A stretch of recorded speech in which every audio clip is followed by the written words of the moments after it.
A todos os presentes, os nossos cumprimentos e afirmamos que são muito bem-vindos à Casa da República, que propugna pela preservação da democracia, da soberania, da unidade nacional e do patriotismo.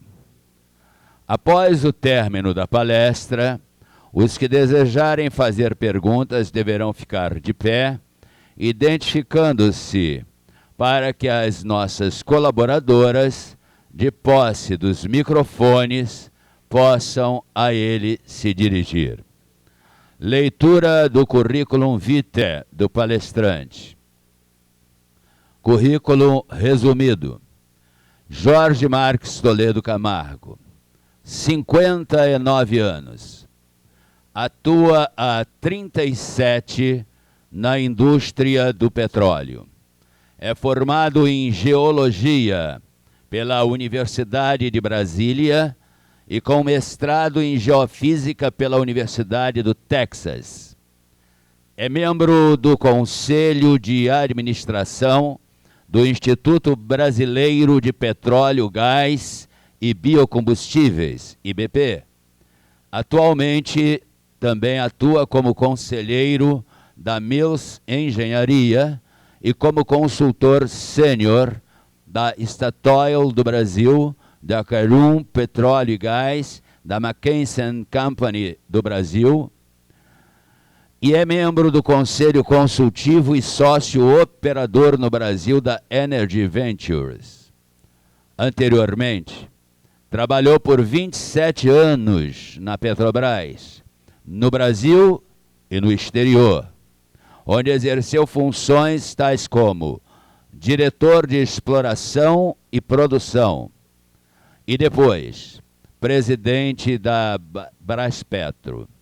E de 2000 a 2003, membro da diretoria executiva da Petrobras, responsável pela área internacional.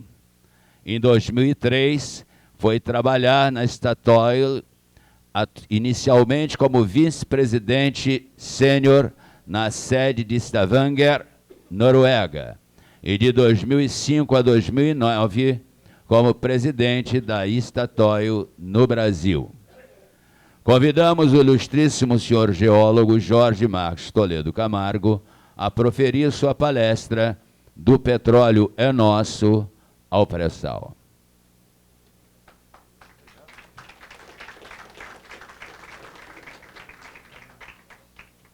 Agradecer ao coronel Roberto aí pela apresentação. Agradecer ao general Tibau, presidente do Clube Militar, pelo convite. Fiquei muito honrado com o convite de vir a essa casa, né, de tanta história, de tanta tradição. Uma casa que eu frequento, um clube que eu frequento desde que eu me conheço por gente, né?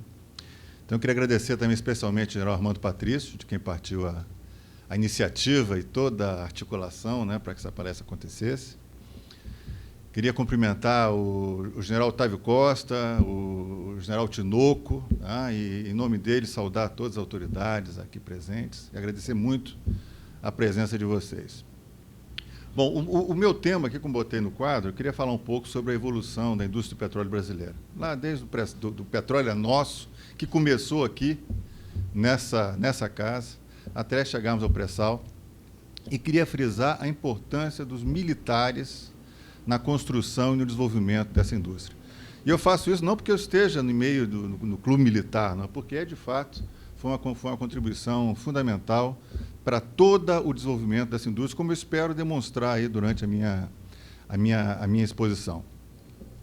A indústria do petróleo brasileiro é uma história de um extraordinário sucesso. Sob qualquer ângulo que se analise, o Brasil chegou à posição de vanguarda, de liderança na área de exploração e produção offshore, que é uma das áreas que exige mais tecnologia, é uma das indústrias mais complexas, mais demandantes de tecnologia e de capital, e, no entanto, o Brasil, através da Petrobras, e a indústria brasileira, de modo geral, atingiu uma posição de liderança, de pioneirismo nisso. E atingiu não foi agora, que o Brasil já é um país bem mais desenvolvido do que era há 30 anos atrás, quando o Brasil e a Petrobras chegaram a esse ponto. Tá? Então, é uma história extraordinária, surpreendente e improvável, que não é normal que um país de terceiro mundo, um país como era na época ainda, um país subdesenvolvido mesmo, né? Chegar... Normalmente países como o subdesenvolvido se destacam na música, né? Na arte, no futebol e tal. Na área de alta tecnologia é uma exceção.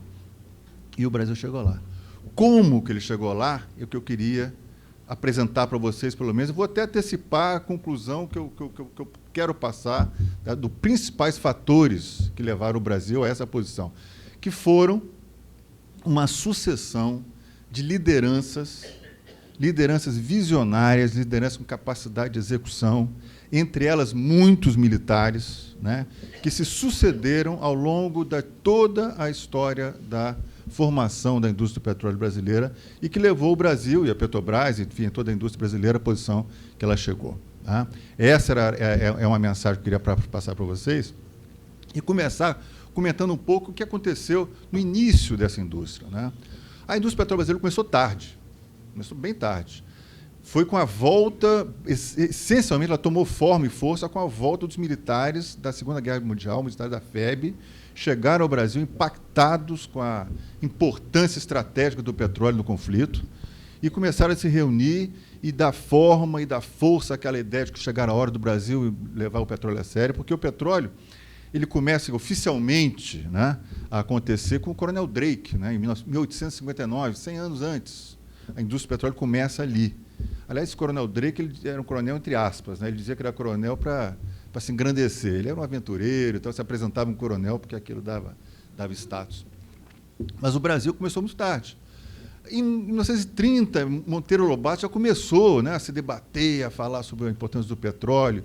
Ele tinha umas teorias conspiratórias, que havia um conluio, né, entre o CNP, entre órgãos nacionais, empresas estrangeiras, para manter o Brasil no desenvolvimento. Enfim, já havia um certo movimento, havia o CNP formado, mas, de fato, o que aconteceu de importante, que foi a virada, começou aqui no Clube Militar, com o movimento dos militares, que se disseminou, que incendiou o país, né, no maior movimento cívico de toda a história brasileira, que foi o Petróleo é Nosso, né?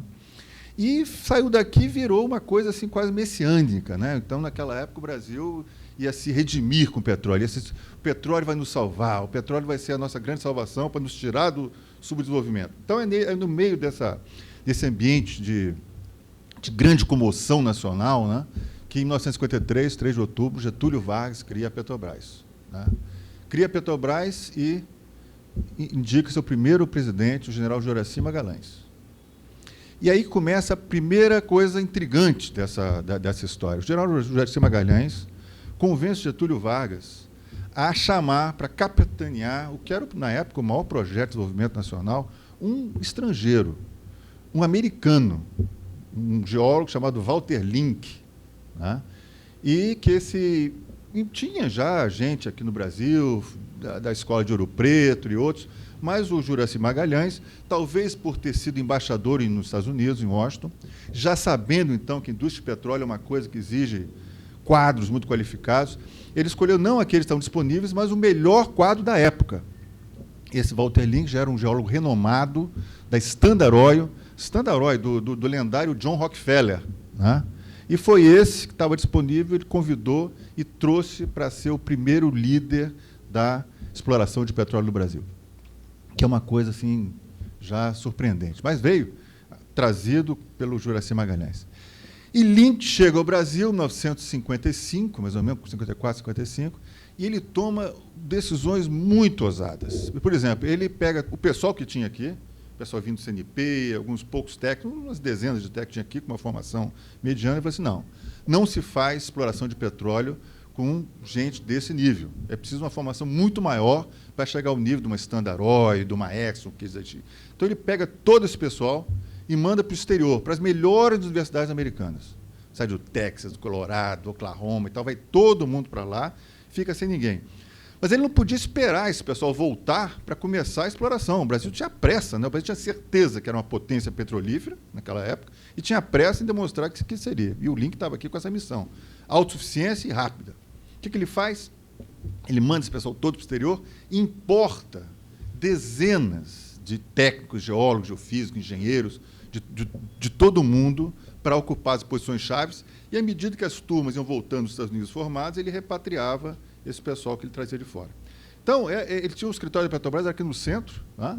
E se falava inglês. Então, vocês imaginam, 1950, hoje já seria uma situação estranha, né? Uma empresa estatal, tá? Onde se fala inglês, né? Isso, imagina isso em 1950. Então, começa assim, mas começa com esse embrião de excelência, tá? Que vai marcar a Petrobras em toda a sua formação. Então, o Link ele não só traz gente da melhor qualidade, como ele implanta na Petrobras, desde a sua incepção, os processos, as melhores práticas internacionais. Então, a Petrobras realmente é criada, diferentemente da maioria das empresas estatais, ou que for, dentro de um padrão de excelência internacional. Muito bem. Então, Link começa a avaliação sistemática das bacias sedimentares brasileiras naquela época, né? Com esse pessoal, e não podia fazer de forma mais competente. Acontece que os resultados não foram aqueles que todos esperavam, foram resultados decepcionantes, né? Então, depois de 4, 5 anos de intensos trabalhos, Link e a sua equipe de exploracionistas começam a se dar conta, né, de que aquele sonho, né, de abundância de petróleo, aquilo não ia se configurar pelo menos as bacias a que eles direcionaram os esforços exploratórios dele, que era a bacia do Amazonas, a bacia do Paraná, que eram as grandes bacias brasileiras continentais. E aí tem o famoso relatório Link, que não é um relatório propriamente dito, é um conjunto de telegramas, de memorandos, relatórios técnicos, em que Link e os técnicos deles fazem uma classificação das bacias para melhor direcionar os investimentos da companhia. Mas desses documentos já ficam claras 2 ou 3 ou 4 recomendações que ele fazia. Primeiro, essas bacias paleozoicas, como se chama, né? Paraná, Amazonas e tal, que eram grande esperança brasileira pela dimensão que elas tinham, não seriam a bacia de maior risco, de menor potencial, e que a Petrobras não deveria investir mais nelas. Algum petróleo deveria se encontrar, sim, nas bacias sedimentares costeiras, particularmente Bahia e Sergipe-Alagoas. Porém, essas bacias, apesar de serem as mais promissoras, não seriam capazes de dar aquela autossuficiência que o Brasil ansiava. Bom, então, aqueles dados chegam baseados nas melhores técnicas, em poços, em sísmica e tal, e aquilo, com o resultado daquilo, por exemplo, fechou-se o escritório da Petrobras em Belém. E aquilo foi um furor nacional, aquilo repercutiu no Congresso Nacional e tal. Bom, esse gringo está aqui no Brasil para acabar com o nosso sonho, né? Acabar com a ideia de que o Brasil é uma potência petrolífera, e fecha, e que esse cara deve ser um conspirador, né? Então, eles começam... Aquela velha história, né? Se os dados não se ajustam à sua teoria, você descarta os dados. E descartaram os dados, e o Mr. Link mandaram ele de volta, em 1961, de volta para a Califórnia, escorraçado, sob intenso linchamento moral, né? De comparsa, de conspiração internacional para nos manter no subdesenvolvimento, enfim. E ele vai embora, e assim termina o primeiro ciclo importante da Petrobras, foi esse pioneiro, né? E Link morreu em 82, e ele viveu o suficiente para ver confirmadas as suas previsões. A Petrobras continuou investindo na bacia paleozoica sem nenhum resultado relevante. Onde ela achou mais petróleo foi realmente Bahia, Sergipe, pelas bacias costeiras, mas não o suficiente para transformar o Brasil em autossuficiente. Com a crise da década de 70, que eu vou falar um pouco mais tarde, ela foi para o exterior, que era uma recomendação que ele fazia também, e onde ela realmente achou petróleo foi nas bacias marítimas, e era onde o Link também apontava para, quando houvesse tecnologia, a Petrobras deveria procurar investir nas bacias marítimas. Então, ele com base em assim, dados muito ainda, tecnologia muito antiga, mas é impressionante a atualidade, a precisão das avaliações que ele fez naquela época, ele e a equipe dele, né, e das conclusões que ele chegou. Então, e o Link, então, ele até hoje, né, no imaginário de muita gente, é tido como um traidor, né, um cara assim que estranho e tal, mas é uma injustiça que se faz com esse pioneiro americano. Ele merece estar no panteão das figuras importantes da nossa indústria, que criou esse embrião que se tornou a Petrobras, de excelência técnica que começou desde a sua incepção, né, pelas mãos de Link, trazida pelo general Juracy Magalhães. Muito bem, então, 61 termina esse ciclo Link. E o Brasil e a Petrobras entram num período assim, de uma certa turbulência, né, política. Trouxeram até uma missão russa para o Brasil para desmentir Link. E também não teve nenhum resultado. E tal. Então, a Petrobras e o Brasil estavam numa certa convulsão, turbulência, e tal, até o movimento dos militares de 1964. E aí começa um novo ciclo no Brasil e na indústria do petróleo, e na Petrobras, né? Os militares chegam ao poder, a Petrobras, uma empresa muito próxima ao coração dos militares, então, coisa mais natural, eles tomaram as rédeas da companhia e houve uma sucessão, uma dinastia de lideranças militares na Petrobras durante o período militar. E eu posso afirmar para vocês que a influência dos militares na Petrobras, no indústria do petróleo, foi extremamente positiva. Eles trouxeram para dentro da companhia cultura e valores que até hoje você observa presente. É muito comum de encontrar empresas estrangeiras que vêm para o Brasil e eles encontram a indústria do petróleo, eles veem uma indústria disciplinada, é uma indústria hierárquica, né? Isso tudo vem do tempo desses 15, 20 anos, né, que os militares estiveram à frente da companhia e que moldaram, né, a cultura da companhia dentro desses valores castrenses, que funcionam nos quartéis e funcionam muito bem nas corporações também. Mas não foi só a disciplina, o formalismo, a hierarquia. Duas contribuições fundamentais que os militares trouxeram à Petrobras, a minha opinião, uma foi o sentido de missão. Eles trouxeram isso muito claro. A missão de avaliar as bacias brasileiras, a missão de abastecer o Brasil e tal. E um segundo, que foi importantíssimo, foi uma blindagem que a Petrobras teve durante todo esse período contra a sanha de maus políticos, né, que povoam, que aparelham, que enchem as companhias estatais de pessoas, de ineficiência, de corrupção. Durante todo esse período, e foi o período que eu entrei na companhia em 70, eu pude ver, e meus colegas estiveram lá também, prevaleceu na Petrobras uma mais perfeita meritocracia, como prevalece no Exército, nas Forças Armadas, de modo geral. Então, era muito claro que não havia esse ambiente de pistolão, de politicagem. Então, e a Petrobras não teria chegado, nenhuma empresa, privada ou estatal, consegue chegar onde ela chegou, consegue atingir o nível de excelência que ela atingiu, sem ter um sistema meritocrático colocado, né? Sem ter as suas melhores lideranças à frente da companhia, sem ter os empregados sentindo que o esforço deles repercutiam em vantagem para ele pelo esforço. Então, essa meritocracia implantada nos militares foi uma contribuição importantíssima também dos militares dentro do período que estiveram à frente da companhia. Bom, aqui eu tenho uma foto do Mr. Link, né, naquela época que ele estava aqui na Petrobras, e aqui a figura que talvez melhor represente essa dinastia de militares na Petrobras, que foi o general Ernesto Geisel. O general Ernesto Geisel chegou a presidente da Petrobras e da presidência da Petrobras ele foi a presidência da República, né? Então, isso dá uma ideia da dimensão do cargo de presidente da Petrobras e uma dimensão da estatura, né, do general-presidente da época.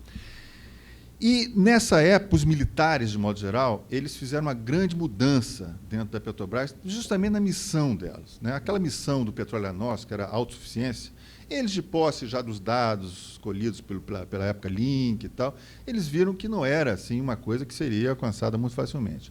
E não fazia muito sentido. Naquela época, a indústria do petróleo mundial era dominada por aquelas chamadas sete irmãs, né, as grandes companhias internacionais, BP, Exxon, Chevron, Shell. Então, eram as 7 grandes companhias, e elas tinham aquilo controlado da seguinte maneira: elas mantinham a produção a custos muito baixos, principalmente no Oriente Médio, custos muito baixos, uma produção farta, um suprimento farto e barato. E elas extraíam as melhores margens do refino e da distribuição, que elas controlavam no mundo todo. Então, o petróleo era muito barato e a vantagem, o dinheiro, a margem, o lucro, estava no refino e distribuição. Os militares chegaram na Petrobras e falaram: para que eu vou investir numa área que é arriscada, difícil, o Brasil parece que não tem grande vocação, se o grande negócio é o refino e distribuição? E começou, então, eles gradualmente, pragmaticamente, mudar a missão da Petrobras de autossuficiência para o abastecimento do país. Tá? E, com isso, começaram a construção das refinarias brasileiras. Né? E começou a grande engenharia nacional, começou dali, desse sentimento, desse nacionalismo, desse desenvolvimentismo, que é muito próprio aos militares, começou aí, a engenharia nacional começa aí, com a construção das refinarias. E que fazia todo sentido dentro daquele contexto que existia na época do domínio das Sete Irmãs, petróleo barato, suprimento farto e seguro. Né? Isso vai ao longo de toda a década de 60. Agora, na década de 70, as coisas mudam. Né? Então, como os senhores sabem, chega aqueles choques de petróleo do Oriente Médio. O primeiro em 73 e o segundo ainda mais forte em 76. Quer dizer, muda completamente aquela lógica das Sete Irmãs. Os países produtores de petróleo se revoltam contra aquilo e os preços do petróleo vão à estratosfera, né? E pega o Brasil completamente exposto. O Brasil importava 90% do petróleo que ele consumia na época e aqueles novos preços do petróleo teriam resultados dramáticos para o balanço de pagamento, para a conta corrente do Brasil. E esses choques do petróleo encontram Ernesto Geisel na presidência do Brasil. Né? E ele toma 3 ou 4 ações muito importantes, né, para enfrentar essa crise do petróleo. Cria o Proálcool, né, que até hoje, né, demonstrou, começou naquela época, e até hoje mostrou que é possível abastecer um país com as dimensões do Brasil com álcool. Né? Começou naquela época. Mas, no âmbito do petróleo, ele toma 3 decisões importantes. Né? Ele cria a Braspetro para procurar petróleo no exterior, como o Link tinha sugerido. Né? A Braspetro é criada. Ele abre o país aos contratos de risco, trazer investimento do exterior para o Brasil. Né? E começa aí a grande saga do offshore brasileiro. Lança a Petrobras na procura de petróleo fora do continente, ou seja, no mar. Essas 3 grandes decisões estratégicas são tomadas por Geisel como resposta à crise do petróleo. Eu me lembro, talvez alguns dos senhores se lembrem, eu me lembro bem, eu estava em Brasília, com relação ao contrato de risco, o Geisel vai ao Jornal Nacional, faz um intervalo lá no Jornal Nacional, para dar a notícia de que ele ia assinar os contratos de risco, e eu me lembro a figura dele tensa, né, e reportando, e uma frase que ele falou: eu entendo a posição dos que são contra, porque essa já foi minha posição também. Então, ele estava realmente, mas ele não se via com outra alternativa a não ser arranhar o monopólio do petróleo com o contrato de risco. Essas 3 decisões do petróleo são curiosas pelo seguinte, porque se o Brasil chegasse para um consultor de estratégia, né, o que você acha dessas decisões? Ele ia falar, olha, abrir o Brasil para investimento internacional faz todo sentido.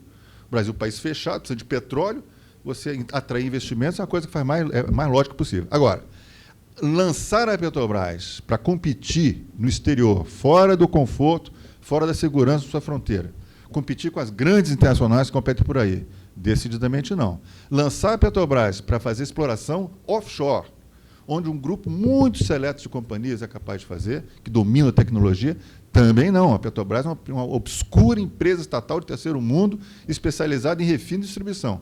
Sabe muito pouco de exploração. Então, essa seria provavelmente o conselho desse consultor. No entanto, o resultado dessas iniciativas foi justamente o contrário. Os contratos de risco resultaram um fracasso, né, com exceção de um pequeno campo de gás em Garopa, em Merluza, pela Shell, nada mais foi encontrado. Né? Uma pena foi que metade do dinheiro gasto com contrato de risco foi gasto pela Paulipetro, né, que era uma empresa criada pelo Maluf, não sei se vocês lembram, acho que era uma plataforma para lançar a candidatura dele à presidência do Brasil, e que fez uma exploração estapafúrdia da bacia do Paraná, e que torrou milhões enfim. Mas até, minha opinião pessoal, que se o preço para pagar para a gente, digamos, se ver livre de uma presidência malufista foi esse investimento da Paulipetro, até que saiu barato, sabe, a aventura lá do Paulipetro. Mas, então, o resultado do contrato de risco, que faria sentido, não teve sucesso. Já a Braspetro descobre mais de no Iraque, um campo de 10 bilhões de barris, uma das maiores descobertas do mundo. Né? Isso dá uma dimensão de sucesso nacional. Agora, sem dúvida nenhuma, realmente a decisão que transformou a Petrobras, transformou a indústria do petróleo do Brasil, foi a decisão de se lançar mar adentro, que foi tomada na época dos militares do poder, que realmente transformou a companhia de uma companhia que ninguém prestava atenção para o que ela é hoje.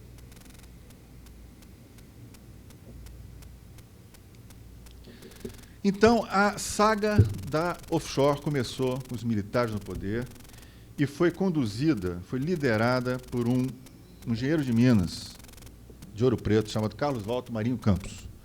O Carlos Walter ele é uma síntese, ele é uma tradução do ciclo Link com os militares. O Carlos Walter é um dos aqueles primeiros técnicos que o Link, quando chegou, encontrou no Brasil e mandou para o exterior. Ele foi estudar em Colorado School of Mines, né?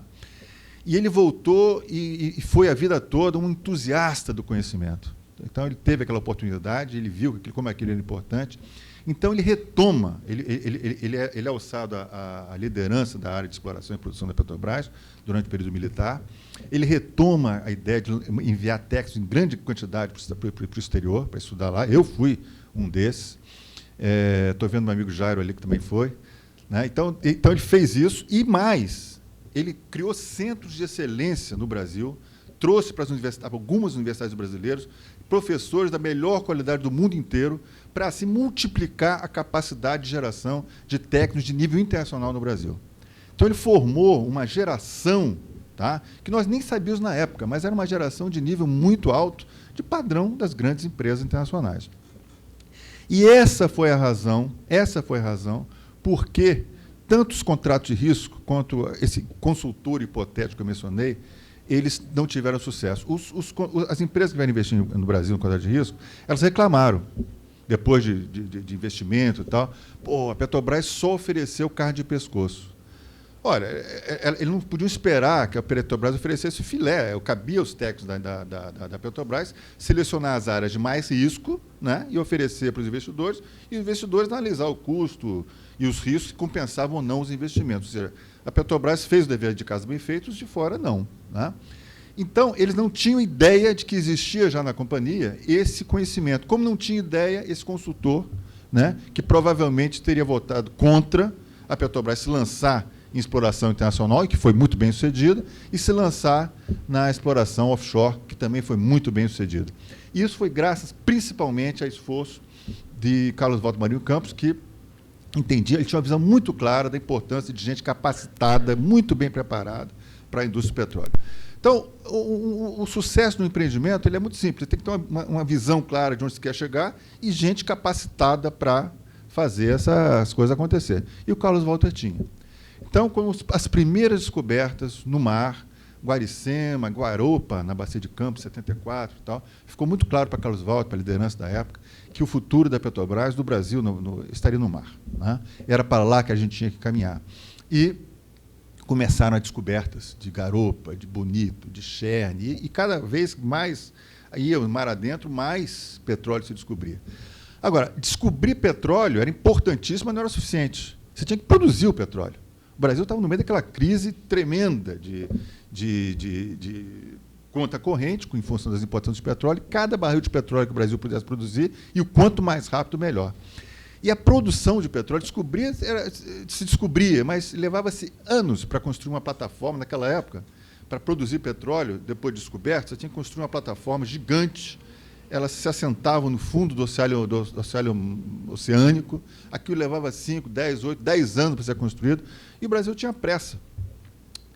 Aí começam a chegar ao Brasil notícias do Mar do Norte, que havia um experimento lá que o pessoal conseguia, de uma sonda de perfuração de um poço exploratório, produzir diretamente para o navio cisterna, botava um tubo. Aí o pessoal, opa, isso aí é capaz de nos ajudar a acelerar a produção, foram lá ver. É uma ideia boa, vamos aplicar no campo de enxova. E aplicaram, foram os primeiros chamados de sistema de produção antecipado, né, que depois iam ser chamados de sistemas flutuantes de produção, que é a grande inovação que a Petrobras ajudou a construir, né, que são, você tem um poço, em vez de você botar uma plataforma e da plataforma fazer os poços, você de um poço e de poços remotos você traz para uma unidade flutuante de produção. Então, as primeiras experiências que apareceram no mundo foram testadas no Brasil, em enxova. E tem uma história até de o Brasil, o pessoal começou a olhar o Brasil, bom, está acontecendo alguma coisa lá. Campo de enxova passou a ser uma referência de pioneirismo em matéria de produção offshore. Veio um grupo de engenheiros da Noruega ao Brasil para conhecer enxofre. Já era isso na final da década de 70. E eles olharam e tal, e o mais difícil nesse sistema de produção não era tanto ligar o poço ao navio cisterna, era estabilizar o navio cisterna, para que a produção se desse de uma forma contínua e segura, não houvesse... E aquilo, então, os noruegueses perguntaram aos engenheiros brasileiros, vem cá, quais são as equações matemáticas que vocês usaram, quais são os parâmetros que vocês usaram aí para estabilizar o navio e tal. E um dos engenheiros da Petrobras responde, olha, Fulano, a gente ancorou o navio com 2 escoras, arrebentou. Ancorou com 3, arrebentou também. Ancorou com 4, aí pronto, estabilizou. E daí em diante nós passamos a 4. Então, isso parece uma história meio depreciativa, mas não é, porque demonstra justamente o arrojo de quem tem o conhecimento, que pode se dar ao luxo, digamos assim, à audácia de fazer esse tipo de experimento. Então, a grande contribuição da Petrobras para a indústria offshore não foram tanto as inovações que apareceram no Brasil, foi muito mais o arrojo de testar ideias e torná-las práticas, né? Isso a Petrobras começou a fazer e viu que ela tinha preparado já, se ela fosse esperar para formar as pessoas, não ia levar muito tempo. Ela já tinha no seu corpo técnico gente extremamente bem preparada e capaz de enfrentar esses desafios e levar a exploração de petróleo a águas cada vez mais profundas, né? Até que a Petrobras recebe, e foi um feito inédito, o prêmio da OTC. O prêmio da OTC, a Offshore Technology Conference, é conferido todo ano à empresa que der a maior contribuição ao desenvolvimento da tecnologia mundial offshore, né?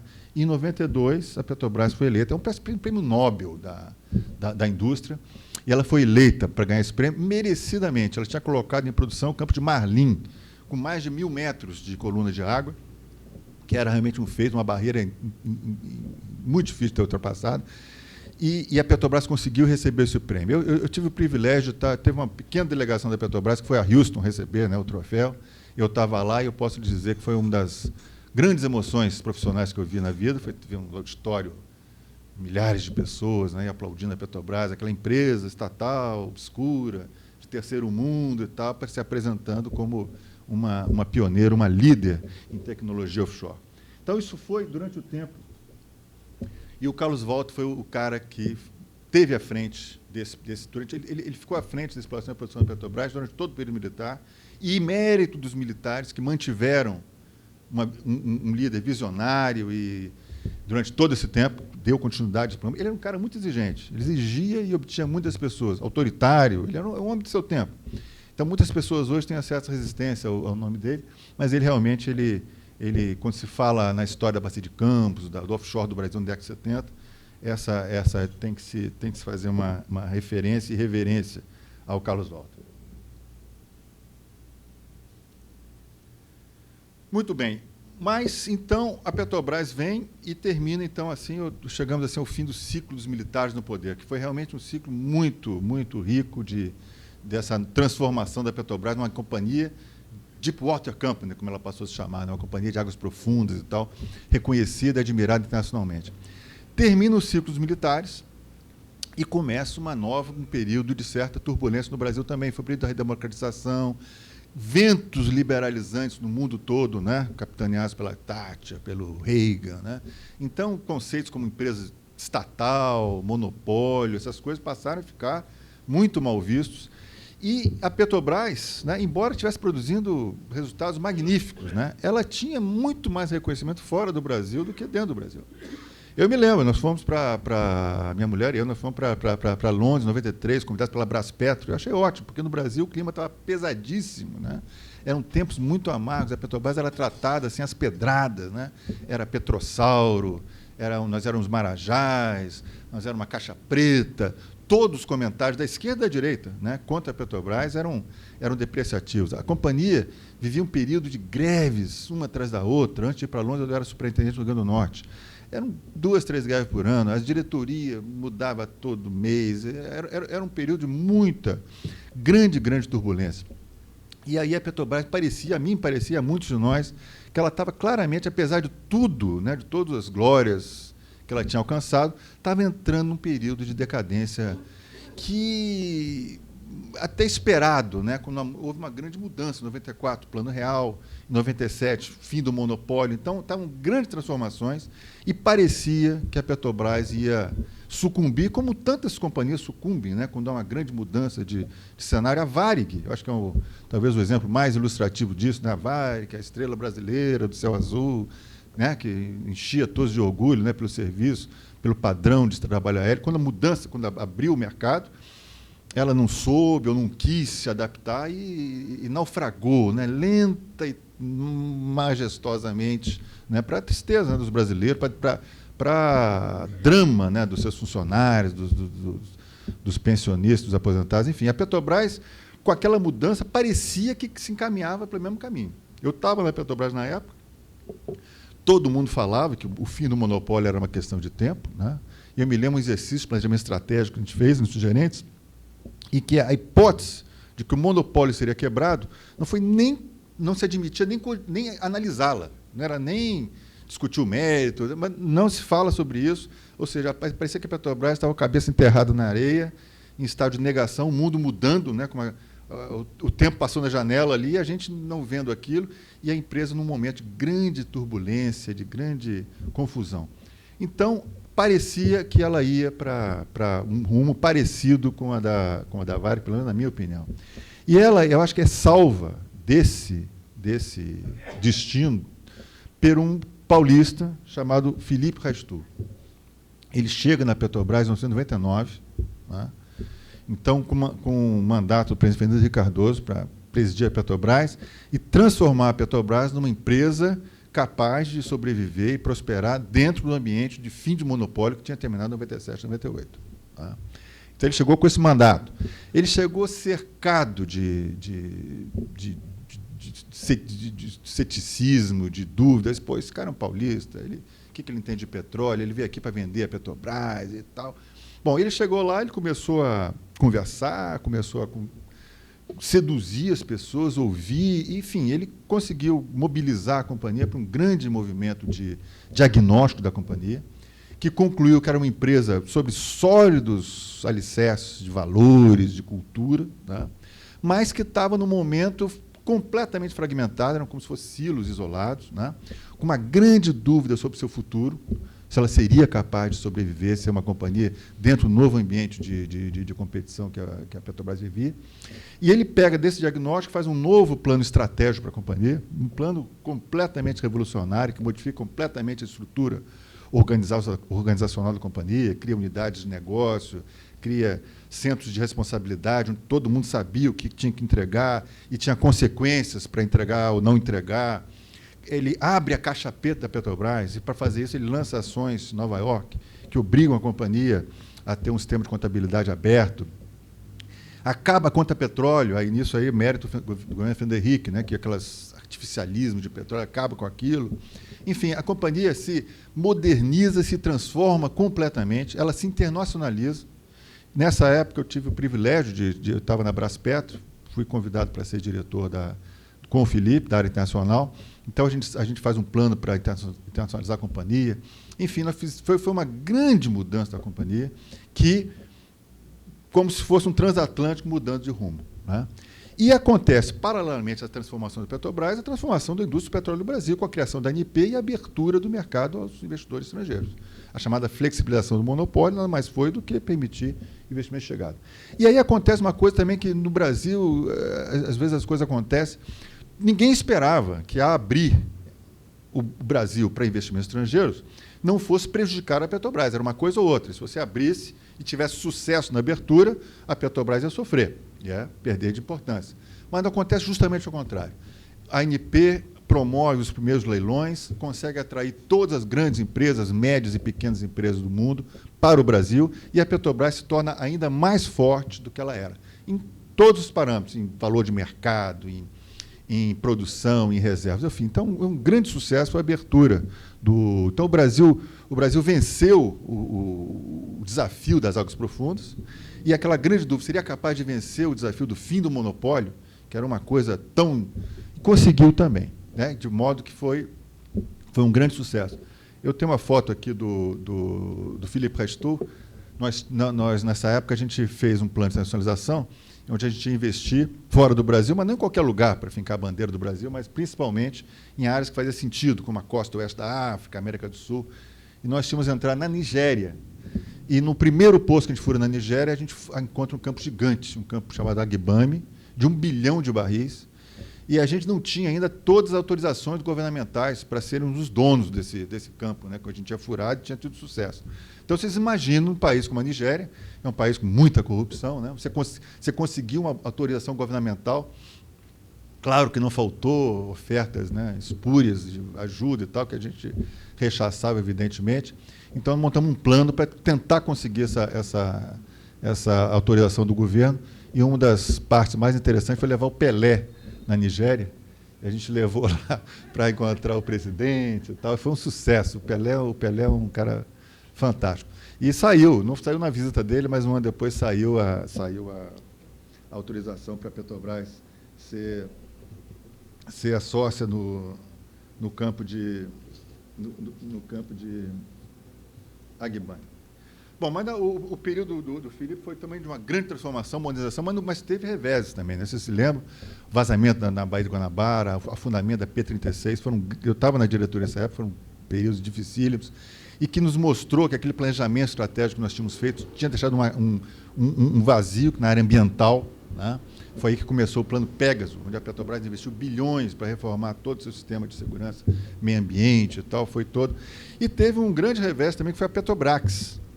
Uma ideia do Filipe, que a diretoria foi contra, mas ele insistiu, e teve uma vaia, né, nacional e tal, que foi surpreendente. E eu achei muito interessante, porque ninguém esperava, porque o fim do monopólio passou no Congresso relativamente sem grandes comoções, né? Mas quando saiu a Petrobrax, foi uma comoção nacional, assim, parece que voltou aquele espírito do petróleo é nosso e tal, e se viu que realmente a Petrobras é um símbolo nacional, né, que ninguém admitia que se pudesse mudar o nome dela, e o Fernando Henrique, que tinha aprovado, obriga o Filipe a voltar atrás e daquela ideia infeliz que ele teve de mudar o nome da companhia, né? Muito bem, então termina esse ciclo de transformação da Petrobras, sai o Filipe, entrou o Gro. Em 2003 termina também o meu ciclo na Petrobras. Em 2003, eu peço demissão da Petrobras e vou trabalhar na Statoil, como o coronel Roberto informou. Então, passo a acompanhar já a indústria do petróleo, já de uma outra perspectiva, né, de fora da companhia. E, evidentemente, eu queria até acelerar um pouquinho aqui para não ficar muito...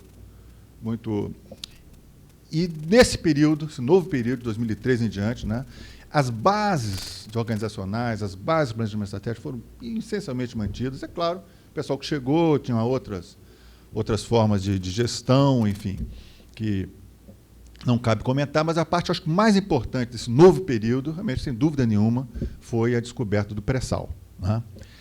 Eu queria frisar o seguinte, o primeiro poço do pré-sal foi furado em 2005. Agora, o processo exploratório é um processo que a gente pode comparar a uma corrida de fundo e de revezamento. Ela leva muitos anos para até o poço, que vai furar o poço, ser aprovado, né? Então, era uma coisa que vem de muito tempo, mas em 2005 o primeiro poço foi furado e foi feita a primeira descoberta no campo foi Paraty, né, em 2005, a Petrobras, a Partex e a British Gas. Então, esse foi o grande evento desses tempos modernos, e é um evento que merece a dimensão que tomou na mídia, viu? Não tenho dúvida disso. O pré-sal é uma coisa transformadora da indústria do petróleo brasileiro, tá? Então, nós estamos falando aqui de um país que produz 2 milhões de barris, que já é uma produção importante. Graças a essas novas reservas, nós vamos passar a patamares de 3, 4, 5, podemos chegar a 6 milhões de barris. As reservas do Brasil, que são de 15 bilhões, vão duplicar, vão triplicar certamente durante esse período. O Brasil, que já é uma força, né, na indústria do petróleo, vai se tornar uma potência petrolífera, né? Então, tudo isso é fato e adveio da descoberta do pré-sal. E eu queria falar para vocês, então, um pouco sobre o que é o pré-sal. Para contar a história do pré-sal, tem que voltar um pouco atrás, tem que voltar ao período Jurássico, né? Onde, nesse tempo, como vocês sabem, o continente sul-americano e a África formavam um único continente, né? Era o Gondwana, era tudo junto. E, ao final do Cretáceo, ao final do Jurássico, início do Cretáceo, começou, devido a movimentos magma no interior da Terra, começa a surgir umas fissuras, umas falhas, começa o processo de separação desses continentes, né, formando aqui falhas, fraturas ao longo dessa que é a atual zona de costa brasileira, né?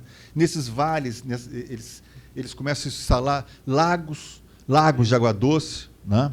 Nessa época, você sabe que isso aí, quem dominava essa região toda eram os dinossauros, né? Eles andavam por tudo aí na África e no Brasil, e iam beber água nesses laguinhos e tal. E é nesses laguinhos, nesses lagos de água doce desse período, que se depositam no fundo desses lagos sedimentos muito finos, sedimentos riquíssimos em matéria orgânica, e que vão ser a origem de toda a riqueza do petróleo brasileiro. Está acontecendo nessa época, né? Esses sedimentos orgânicos depositam no fundo desses lagos de água doce do período Cretáceo. Essa é a origem do petróleo brasileiro, que depois de soterrados, depois de muito tempo, eles vão gerar o petróleo que vai migrar para reservatórios pré-sal e reservatórios pós-sal, como eu vou mostrar daqui a pouco.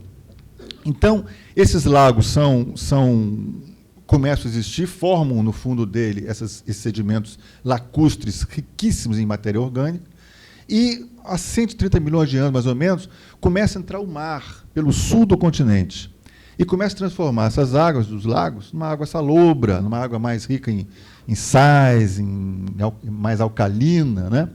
E, como vocês podem ver, o Brasil e a África já eram um país tropical, né? Já estavam ali na zona do Equador, portanto, era um clima muito seco, um clima árido, né, com uma intensa evaporação, né?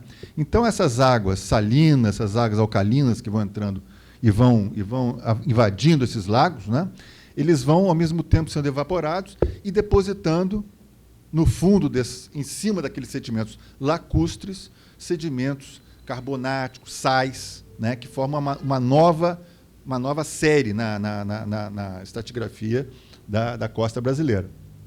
Né?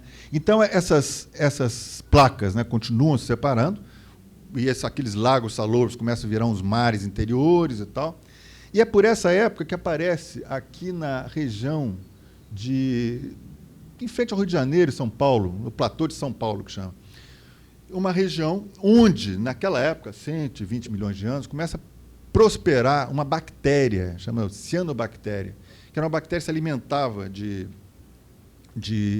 carbonato, que era farto na água, morriam, se depositavam no fundo do mar, né, e formaram extensos tapetes que depois, quando viraram rocha, os geólogos chamam de microbialitos, que vai ser, vou falar mais tarde também, o principal reservatório do pré-sal. Então, eles depositam essas camadas de microbialitos nessa região do platô de São Paulo. E segue o movimento dos continentes. Aí já temos aí um proto-oceano Atlântico, né?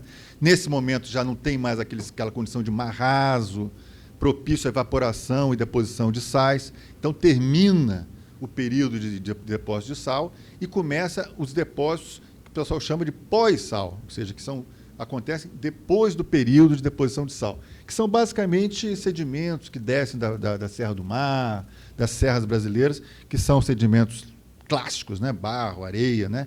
Que desce dos morros e vão se depositar sobre aqueles sedimentos do sal. Então, basicamente, e até os dias de hoje, até hoje, né, você sabe que a gente continua separando a média de 3 centímetros por ano, os continentes continuam separando, e já tem outros continentes que estão passando por aquilo que, aqui, ó, vocês estão vendo aqui, ó, tem uma zona de rift, como a gente chama, é onde os continentes começam a separar, começam a formar lagos e tal. Então, nós chegamos à época de hoje, então, que os continentes separaram, e nós temos, portanto, mostrando assim, esquematicamente o que é a geologia das bacias marítimas brasileiras. Você tem, no fundo dela, aquelas rochas lacustres, né, que são as geradoras de petróleo, que foram depositadas naqueles lagos, né, interiores. Né. Depois começa uma fase de carbonatos e rochas, quando o mar começa a entrar, transforma aqueles lagos em lagos salobros, etc. Depois a camada de sal, né, durante o período que os mares eram mares restritos, rasos, né, que o sal se deposita, e acima dessas camadas de sal, o que se chama de pós-sal. Então é muito simples. O pré-sal é tudo que é depositado antes do sal, e o pós-sal depois, né? Então, é uma coisa muito simples. E como é que se acha petróleo dentro desse sistema? De duas maneiras. Tem o petróleo pós-sal. O que é o petróleo pós-sal? Como você sabe, o sal é uma camada muito impermeável. Ele não deixa petróleo, gás, nada passar por ele quando ele está intacto. Então, no começo da década de 70, os geólogos da Petrobras já sabiam que a geração do petróleo vinha lá de baixo, lá das camadas mais profundas, dos reservatórios lacustres. Mas eles não tinham acesso a essa região, que era muito funda, né? E quando tinham, encontravam sedimentos não muito bons aqui abaixo do sal, sedimentos pouco porosos e tal. Então, o que eles faziam? Eles procuravam o que chamavam de janelas no sal, ou por falhas, ou por razões de que o sal não tivesse depositado. Então, haviam janelas de sal por onde o petróleo gerado lá embaixo pudesse migrar e encontrar reservatórios pós-sal.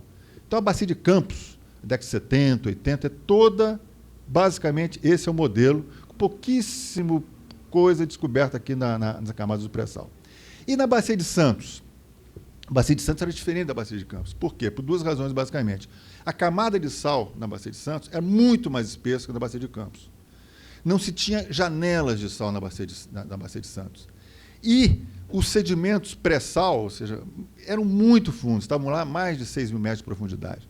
Então, a bacia de Santos ficou um pouco deixada de lado, porque não se tinha nem tecnologia para perfurar tão fundo. Só agora, na década de 2000, que se já tinha tecnologia de imageamento para se olhar e ver o que havia debaixo do sal e capacidade de perfuração para chegar até esses níveis. E se encontrou, e o grande risco que havia, então os geólogos já sabiam o seguinte: bom, aqui em Santos, isso aqui é bacia de Santos, aqui tem geração, sem dúvida nenhuma, tem uma camada impermeável que vai permitir o trapeamento, mas haverá reservatório? A essas profundidades é muito difícil que uma rocha guarde condições de porosidade, permeabilidade, para armazenar petróleo. Então era uma dúvida. E com esse primeiro poço furado em águas bem profundas da bacia de Campos, esse poço de Paraty, se encontrou aquelas rochas que eu mencionei, aqueles microbialitos, né, que formam extensas tapetes e que são reservatórios magníficos. Então, esses são os chamados reservatórios do pré-sal. E hoje, o que se chama de pré-sal, todo o sedimento que foi depositado antes do sal é pré-sal. Tá? É uma questão de idade. Agora, o que se chama de pré-sal propriamente dito é essa região que está pintada aqui de azul. Né? Aqui nós estamos vendo a costa do Rio de Janeiro, costa de São Paulo. Essa região aqui pintada de azul é a região onde ocorrem aqueles reservatórios especiais de carbonato, microbialitos, coquinas, que são os reservatórios do pré-sal. E é sobre essa região aqui, o pessoal costuma chamar isso aqui de picanha azul, é um mapa que circula por aí, então tem esse apelido aí de picanha azul, é onde se aplica, inclusive, o novo modelo de regulação do pré-sal. Né? Não é sobre todo o pré-sal, é sobre essa área onde ocorrem aqueles reservatórios. E sobre esse novo modelo? Pessoalmente, eu acho que não foi uma boa ideia, a gente fez uma mudança que demorou muito tempo. Eu acho que o governo brasileiro fez muito bem quando ele se deu conta da dimensão estratégica do pré-sal, parar para pensar de que maneira a gente poderia melhor explorar essa riqueza para o benefício dos brasileiros dessa geração e das futuras. Fez muito bem parar. O resultado, que eu acho que não foi o melhor possível, por duas razões. Bom, como você sabe, se aplica basicamente a grande diferença desse modelo para o anterior, de concessão, é que aqui nós temos contrato de partilha e aqui nós temos a Petrobras como única operadora. O contrato de partilha e concessão não é tão problemático assim. Agora, a Petrobras como única operadora é um fato que limita a capacidade de inovação e de investimentos no Brasil. A Noruega, onde eu trabalhei muito tempo, ela também, quando ela se deu conta que ela tinha lá uma riqueza imensa de petróleo lá no Mar do Norte norueguês, na década de 70, ela também parou para pensar o que ela queria fazer com aquilo. E ela faz o modelo norueguês, que é considerado o modelo de mais sucesso no mundo, exatamente como era o nosso modelo anterior, contratos de concessão, e ela tentou atrair para a Noruega todos os grandes operadores, o maior número possível de operadores lá. Ela teria uma companhia dominante estatal, que é a Statoil, né? Mas queria que todos os grandes operadores viessem para a Noruega. Por quê? Porque um operador, por melhor que ele seja, E a Petrobras, não tenho dúvida, a melhor operadora possível para o pré-sal no Brasil é a Petrobras. Mas, por melhor que ela seja, a capacidade de investimento, a capacidade de inovação da Petrobras vai ser sempre menor do que a dela somada à de outros operadores. Então, essa limitação, acho que foi uma limitação que prejudicou o desenvolvimento da indústria, mas foi aprovado, né, depois de 5 anos. A indústria ficou parada esse tempo esperando tudo. E agora, há poucos meses atrás, teve o primeiro leilão do pré-sal, né, que foi, como vocês acompanharam, o campo de Libra, que é um campo que potencialmente gigante. Essa é uma estrutura, é uma estrutura que poderia estar cheia de petróleo, e se tiver, tem 1.500 km². Acontece que tem um poço só perfurado nessa estrutura, e uma estrutura dessas dimensões, que poderia, portanto, ter de 8 a 12 bilhões de barris, dificilmente você pode ter uma certeza antes de furar uns 4, 5, 6 poços. É o que eles vão começar a fazer agora. Ou seja, então, esse campo, potencialmente um dos maiores campos do mundo, né, mas ainda com algum risco, alguma... Para cima e para baixo, as coisas podem mudar para um lado ou para o outro. Né? Então, houve o leilão. O leilão, como leilão, eu acho que foi um fracasso, né? Um leilão que tem apenas uma oferta e a oferta mínima. Então, o leilão não foi bem sucedido, mas, na minha opinião, o resultado foi muito bom. O resultado final, que foi um grupo muito forte, a Petrobras encabeçando, com a Shell, com a Total, com a chinesa. O grupo que vai operar o campo de Libra é um grupo muito sólido, muito forte. Né? Então, de investidores corajosos, porque é um investimento de muita coragem, por 2 razões. Uma, pela você não saber exatamente a dimensão disso com um poço só. Então, você tem que fazer estimativas otimistas, né, para entrar nesse campo. E segundo, a governança de Libra é uma governança muito, digamos assim, desconfortável para um investidor privado. Como vocês sabem, 50% dos votos no comitê operacional, o comitê que define os rumos de Libra, vão pertencer à PPSA, essa nova empresa de petróleo governamental que vai controlar o campo. E os outros 50% vão ficar com os investidores privados. E desses outros 50%, 40% da Petrobras, controlada pelo governo. Ou seja, um investidor privado ele tem praticamente 10% do voto. Então, ele está basicamente à mercê do que o Brasil, e o Brasil tem direito de ter tem direito e deve exercer a sua capacidade de administrar estrategicamente o pré-sal. Mas deve fazer isso no nível estratégico. Já no nível operacional, é um risco para os investidores. Então, eu acho que não foi uma grande ideia, mas a gente espera que seja muito bem sucedido, o grupo é muito forte, e esse é um campo que eu acho que vai dar muitas alegrias aos investidores, eu espero assim. Né? E eu queria terminar, acho que já deu meu tempo aqui, né?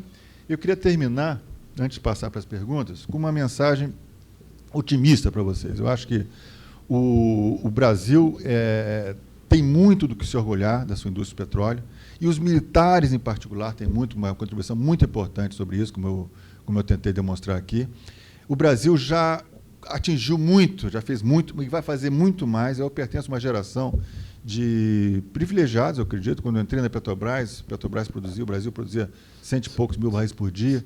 Durante a minha carreira, né, eu vi, junto com a minha geração, passar para 2 milhões, nós crescemos 20 vezes quase. Sim. Então, foi muito, muito interessante ver o Brasil crescer em produção e se tornar o que se tornou, né, uma liderança em produção e exploração offshore. Então, foram tempos interessantíssimos. Agora eu estou convencido que daqui para frente vai ser ainda mais interessante. Né? Olhem, por exemplo, esses centros de pesquisa que estão se instalando no Brasil. Tem quase 2 dezenas de centros de pesquisa se instalando ao redor do CEMPES, a Universidade Federal do Rio de Janeiro. O Brasil vai se tornar... O pré-sal é hoje a província que maior demanda inovações tecnológicas no mundo. Não é que ela tenha obstáculos tecnológicos para ser desenvolvida. Ela tem a tecnologia que já existe, é capaz de desenvolver o pré-sal. Né? Mas, evidentemente, pode se beneficiar muito de novas ideias, de novos métodos de exploração, para as condições logísticas, condições tecnológicas que ela se encontra. Então, esses centros de pesquisa estão se instalando no Brasil. Ou seja, nós vamos ter, no Rio de Janeiro, nós vamos ter, junto com a maior demanda por inovação, a maior oferta, né? Lado a lado. Então, o Brasil tem condições, eu acho que vai se tornar um polo irradiador de novas tecnologias. E eu acho que nós temos todas as condições de fazer essa história, que já foi brilhante, se tornar ainda muito mais interessante nos próximos anos, né? Então, é isso que eu queria dividir com vocês. Agradecer muito a atenção, viu, por terem vindo aqui. Foi um prazer muito grande, uma honra para mim. Muito obrigado.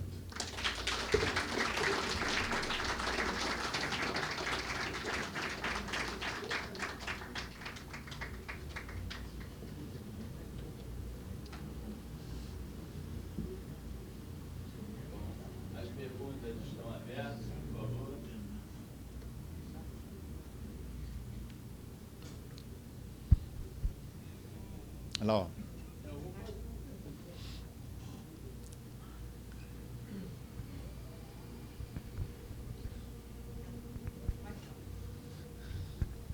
Doutor, o país que já foi lançado no pioneirismo do mar de 200 milhas, ele hoje tem o otimismo do pré-sal. Mas nós sabemos que há estudos em várias partes do mundo, e os jornais toda hora, os meios de comunicação dão notícia, de outras alternativas energéticas.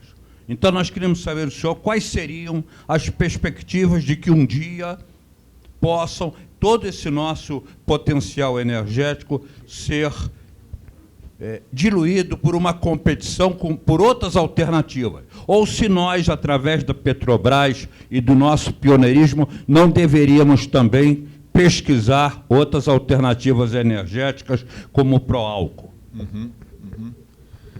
Olha, de acordo com os estudos das principais agências de petróleo do mundo, como a EIA, como os estudos da BP, da Shell, no horizonte de médio prazo, ou seja, daqui a 20, 30, ou mesmo 50 anos, é muito pouco provável que a matriz energética mundial se modifique substancialmente em função do que ela é hoje, e ela é dominada por hidrocarbonetos, né? Agora, isso é uma suposição.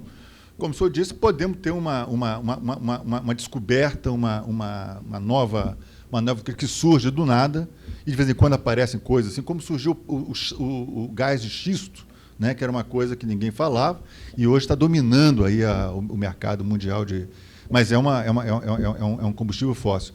Então, eu acho pouco provável, pelo menos não há sinais de que vai haver uma grande modificação no cenário. Agora, o mundo vai precisar cada vez mais de energia. E eu acho que ele vai precisar de todas as energias minimamente viáveis que existem no planeta. Estão chegando ao mercado consumidor, está chegando a China, está chegando a Índia, consumindo, e com todo o direito, né? Que o petróleo é diretamente ligado à prosperidade. Quanto maior o consumo de petróleo, mais prósperos os povos, e é isso que está acontecendo na Índia, na China. Daqui a pouco chega a África, né?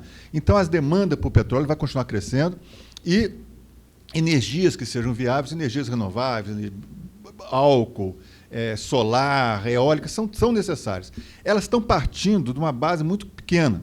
Elas vão continuar crescendo muito mais do que as outras energias, mas, ainda assim, elas vão ser relativamente pequenas em relação aos outros. Agora, eu concordo que a gente deve, e o Brasil está fazendo alguns esforços na parte de eólica. Bom, o pró-álcool nós somos realmente os líderes mundiais, né? Somos o único país capaz de produzir pró-álcool economicamente, sem necessidade de subsídio. Todo esse álcool dos Estados Unidos está todo pesadamente subsidiado. Então, acho que vale, sim, a gente continuar investigando outras fontes de energias, por razões ambientais, por razões tecnológicas e tal, mas eu acredito que a gente não vai, não sei se foi a sua pergunta, digamos, micar com esse petróleo, eu acredito que não. Eu acho que não devemos ficar sentados, deitados em berços esplêndidos também, não. Acho que a gente deve produzir e transformar esse petróleo, que no fundo do mar não vale nada, ele só vale quando ele é trazido e vendido, transformado em riqueza, transformado em investimento e gerando empregos. Ele deve ser explorado, mas eu não acredito que no prazo de 20 a 30 anos, pelo menos não há sinais de que ele seja, digamos assim, ultrapassado.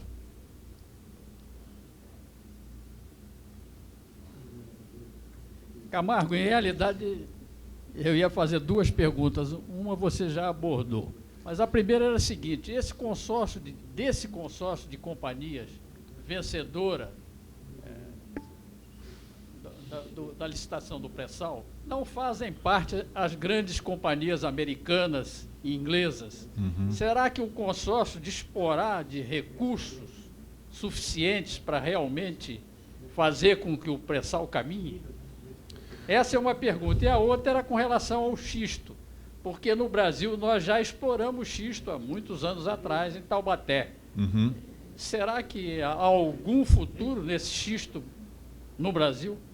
Ok, Jean, obrigado pelas perguntas.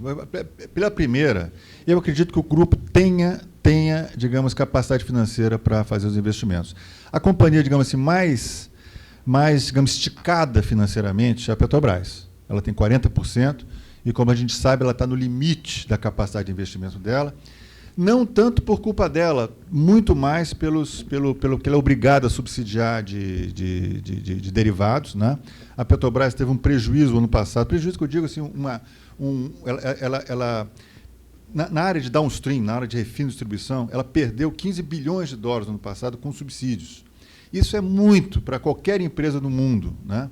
Então, a empresa que está com essa sangria, né, ela realmente é uma pressão sobre o caixa dela enorme. Então, ela está no limite da capacidade de financiamento dela e não tem mais como... Então, e ela está dizendo ao seu governo, para eu enfrentar esses investimentos que eu tenho pela frente, e Libra agora se somou a eles, Petrobras tem uma carteira de investimentos de 236 bilhões de dólares, em cima do qual vem Libra. Agora, eu acho que é um bom problema para a Petrobras, é a questão dela priorizar onde ela vai investir, né? Então, é bom ter um portfólio grande assim. Agora, seria melhor que ela tivesse um pouco mais de previsibilidade, não tivesse que carregar, digamos assim, um subsídio artificial aos preços do petróleo. Agora, as outras companhias são sólidas financeiramente, né? Eu acho que nessa área de... É um grupo, por isso que eu disse que eu acho que o resultado é bom. Está uma operadora, que tem que ser a Petrobras, com um grupo Shell Total, não tem dúvida que eles têm capacidade financeira, e a China tem os bolsos forrados para investimentos internacionais. Agora, então isso não me preocupa. Quanto ao xisto, realmente é um fenômeno que aconteceu nos Estados Unidos. Os Estados Unidos hoje é o país que produz a energia mais barata do mundo. Então, vocês imaginem os Estados Unidos com a capacidade de empreendimento que eles têm, com a rearrumação que eles deram na casa depois da crise, da recessão de 2008, que eles deram uma enxugada. Eles vão sair arrebentando, viu? Porque eles estão com uma posição invejável. Não tem ninguém que possa fazer petroquímica, que possa fazer fertilizante, coisas que dependem de insumos como gás, mas de uma forma mais competitiva nos Estados Unidos. Então, foi uma revolução que aconteceu lá. Essa revolução pode acontecer em outros países? Pode, mas certamente não vai ser no ritmo que aconteceu nos Estados Unidos. Por duas razões. Lá eles têm um sistema de dutos, entendeu? Que qualquer lugar que você for e tiver um xisto lá para tirar um gás, você tem um gasoduto para botar, pouquíssimo país no mundo tem essa rede, né? E lá eles têm um sistema também que o subsolo pertence ao dono do solo, contrário da maioria dos países do mundo, e o Brasil inclusive. Então, quem é o dono da fazenda tem um interesse enorme. O cara fica milionário assim, de uma semana. Eles deixam a companhia do xisto entrar, o cara começa a produzir gás, eles pegam royalties para eles, ficam riquíssimos. E no Brasil, na maioria dos países do mundo, não é bem assim. Então, o cara que é o dono do solo, ele tem, digamos assim, muito mais os prejuízos ambientais e muito pouco da vantagem econômica. Então, deve acontecer. O Brasil tem o xisto, como o senhor falou, lá no... É um xisto de óleo, né, que a gente pega, moe, né, e tira o óleo. Tem potencial na Bacia do Paraná, tem potencial na Bacia de São Francisco, ali em Goiás, em Minas Gerais, tá? Que ainda não foi dimensionado, tá? Mas que poderia e vai ter agora, proximamente, uma rodada, a 12ª rodada de petróleo da ANP, que é justamente focada nessas áreas, né? Não vai ser uma maravilha, não vai ser, sabe, porque nós estamos dando os primeiros passos, não temos nem ideia direito qual é o potencial brasileiro quanto a isso, né? Mas é uma nova frente que a gente poderia ter para explorar.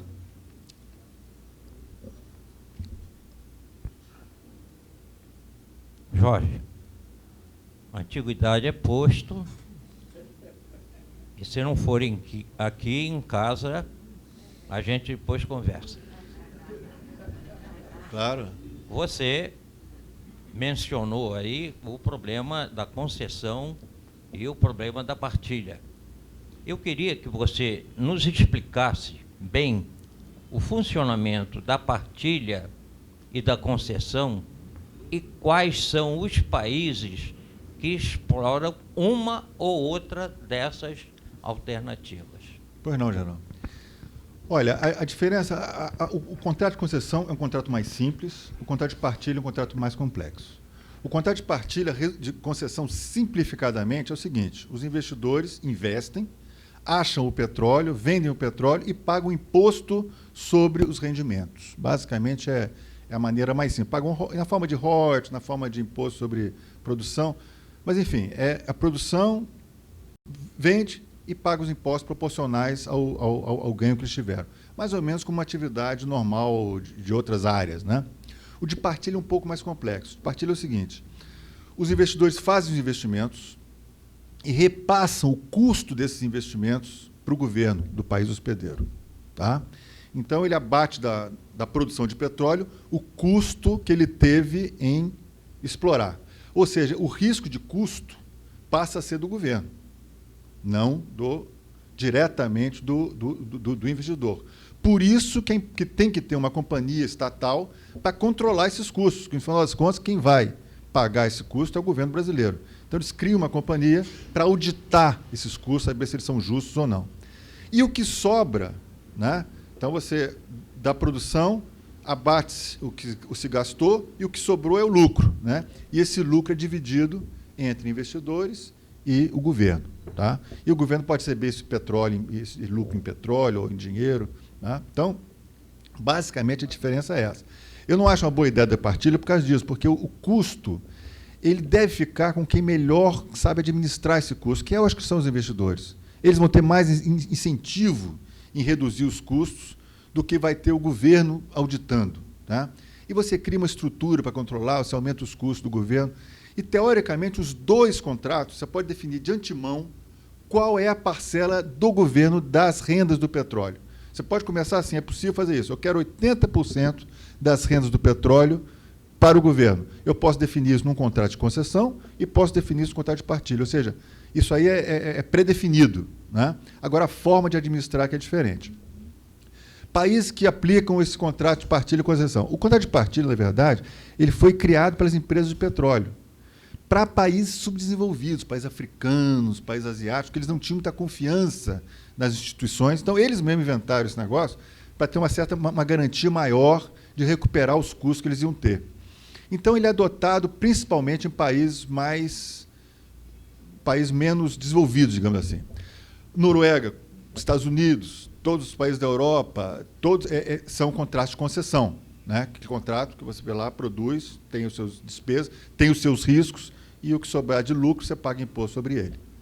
Então, basicamente, é essa a diferença.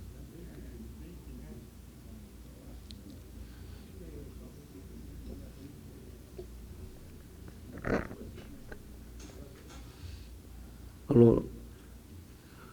Gentileza, entrando agora com o aspecto econômico, na medida em que cair a demanda mundial de petróleo pela autossuficiência a médio prazo dos Estados Unidos, a indústria automobilística passar para carros mais movidos a eletricidade e crescimento de energia de fontes renováveis, o custo, vamos dizer assim, o preço do petróleo não pode cair e tornar um pouco antieconômico o alto custo de uma exploração a grandes profundidades? Uma boa pergunta. É verdade. Hoje, a maioria dos analistas... O preço do petróleo é a coisa mais difícil de prever, né? Você comparar, mas há uma certa maioria dos analistas que preveem, pelas razões que o senhor apontou, que deve haver uma queda, um enfraquecimento dos preços do petróleo. Por esse efeito gás, do xisto americano, que tem o valor de 1/4... O valor de energia equivalente do gás de xisto é hoje 1/4 do valor equivalente do petróleo. Então, tem uma arbitragem enorme aí que isso deve trazer os preços do petróleo mais para baixo. Tem uma produção maior no Brasil, enfim, tem uma série de razões que muitos dos analistas acreditam que devem levar o petróleo dessa faixa de 100 a 120 para uma faixa de 80 a 100. Tá? Outros acham que não, vai continuar alto, mas há quem acredite isso. É muito difícil, muito pouca gente acredita que vai cair abaixo de $80 o barril. Tá? Já começa a ser um piso, pelo menos na concepção da maioria dos analistas. O petróleo do pré-sal ele é econômico, o break-even, o custo, assim, o custo econômico dele, o mínimo econômico que ele deixaria de ser econômico, é na faixa de $45 o barril, de acordo com a Petrobras, de acordo com a British Gas e tal. Então, ele é economicamente muito robusto, né? Só abaixo de $50, se o petróleo cair abaixo de $50, aí sim ele passa a ser antieconômico. Agora, antes dele, muitos projetos vão parar antes, porque, por exemplo, o gás de xisto americano é muito barato. Agora, o óleo de xisto, que é outra também uma revolução dos Estados Unidos, é um petróleo muito caro. Ele fica na faixa de 100, 110. Então, assim que o petróleo cai abaixo de 100, para-se o petróleo de xisto americano. E assim uma série de outros projetos que estão nessa faixa de preço. Então, o pré-sal brasileiro, da forma como ele é hoje, é um projeto economicamente bastante robusto, capaz de se manter econômico, mesmo num cenário de baixa de preço. O senhor permite, não é réplica, não. O senhor respondeu totalmente a pergunta. É o seguinte, parece que o investimento anual necessário para explorar o pré-sal, partindo da premissa que seja na base de $90 bilhões por ano, e a Petrobras parece... ela teria capacidade de arcar com esses investimentos? Olha, essa pergunta já foi feita para a Petrobras várias vezes, vou repetir o que eu ouvi da presidente Graça, né, que ela foi questionada sobre isso. Então, todo mundo sabe que com a carteira de projeto que ela já tem hoje em carteira, né, ela está, digamos assim, no limite de sua capacidade de abatimento. E agora, em Libra, e agora esses novos projetos do pré-sal? A resposta que ela dá é o seguinte: primeiro, nós vamos conseguir com o governo um acerto e uma redução do peso sobre as costas da Petrobras, sobre o caixa da Petrobras, dos subsídios a diesel e gasolina. Então ela vai conseguir melhorar o caixa dela, né? Segundo, Libra, esses novos projetos, eles nos primeiros 2, 3 anos, não são investimentos tão poupudos assim, são investimentos de pós-exploratório, de sísmico, que são menores. Os grandes investimentos, Libra, você pode esperar aí um campo aí com 10 bilhões de barris, você pode esperar aí uns 100 bilhões de investimentos, dos quais a Petrobras teria que arcar com 40, portanto, um ordem de grandeza. Esses grandes investimentos, que são investimentos em plataformas, esses que são os pesados, eles vão acontecer daqui a 5, 6, 7 anos, né? Então, até lá, a Petrobras tem projeções de fluxo de caixa em que ela está numa posição economicamente mais capaz de fazer frente a esse investimento, porque eles não vêm imediatamente agora. Essa é a resposta que a presidente da Petrobras deu a quem fez essa pergunta, que a pergunta é relevante.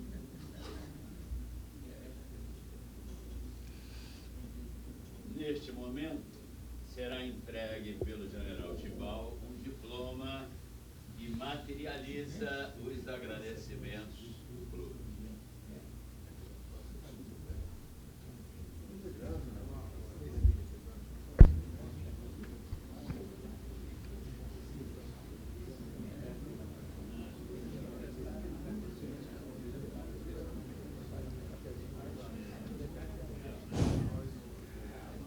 O Clube